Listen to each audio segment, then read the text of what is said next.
ఈరోజు ప్రారంభమైన టీడీపీ మహానాడు వేదిక మీద నుండి నారా లోకేష్ గారు ఒక సంచలన ప్రకటన చేశారు. పార్లమెంటుతో సంబంధం లేకుండా అక్కడ చట్టం అవుతుందా లేదా సంబంధం లేకుండా వచ్చే ఎన్నికల్లో మేము మహిళలకు 33% సీట్లు ఇవ్వబోతున్నాము అని నిజంగానే ఒక సంచలనమైన ప్రకటన. ఎప్పుడైతే పార్లమెంట్లో ఈ బిల్లు వీగిపోయిందో అప్పుడు చంద్రబాబు నాయుడు గారు వాళ్ళు ఎప్పుడైతే ర్యాలీ చేశారో ఆ వీగిపోవడాన్ని నిరసించుకుంటూ ఆ రోజే మనం డిమాండ్ చేసాం. సరే, బిల్లుతో ఏం సంబంధం ఉంది? మీరు చట్టసభల్లో 33% మహిళలకు రిజర్వేషన్లు ఇచ్చేయండి, రిజర్వేషన్లు అమలు చేయండి, మీరు సీట్లు ఇవ్వండి, మీ చేతిలోనే ఉంది కదా అని చెప్పి. సో ఈరోజు నారా లోకేష్ గారు కూడా అదే ప్రకటన చేశారు, 33% రిజర్వేషన్లు మహిళలకు ఇస్తాము అని. సో దీని మీద ఖచ్చితంగా తెలుగుదేశం పార్టీ నిలబడాల్సిన అవసరం ఉంటుంది. మహానాడు వేదిక మీద లోకేష్ గారు ఇచ్చినటువంటి మాట, ఆ మేరకు ఆయన ఒక తీర్మానం ప్రవేశపెట్టారు కాబట్టి ఆ తీర్మానం ఆమోదం పొందడం కూడా అదేమీ పెద్ద కష్టం కాదు. సో మొత్తం మీద తెలుగుదేశం పార్టీ 33% సీట్లు ఇవ్వబోతూ ఉన్నారు.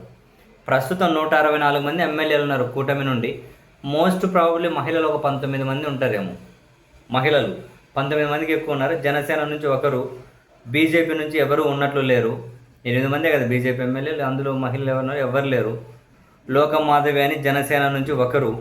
ఇక టీడీపీ నుంచి ఉన్న వాళ్ళు ఎవరున్నారు?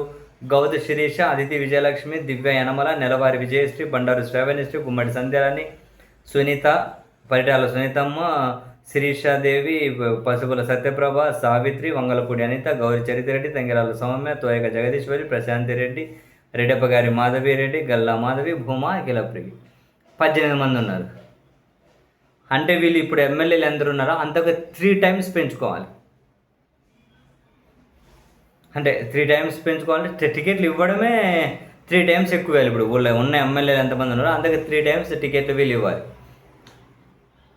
దాదాపు 57 సీట్లు మహిళలకు ఇవ్వాలి, 58 సీట్లు ఇవ్వాలి మహిళలకే ఓవరాల్గా వీళ్ళు.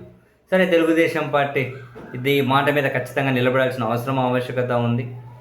ఏది ఏమైనా నారా లోకేష్ గారు అయితే నెక్స్ట్ ఎన్నికలకి నాకు తెలిసి ఒక టర్నింగ్ పాయింట్గా ఈ ప్రకటన చేసినట్లుంది.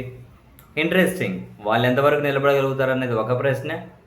తెలుగుదేశం పార్టీ లైన్లోకి నెక్స్ట్ ఎంతమంది వచ్చి మహిళలకు 33% ఎమ్మెల్యే ఎంపీ సీట్లు ఇస్తారు అని ప్రకటన చేస్తారు అన్నది ఇంకొక ప్రశ్నే. చూడాలి.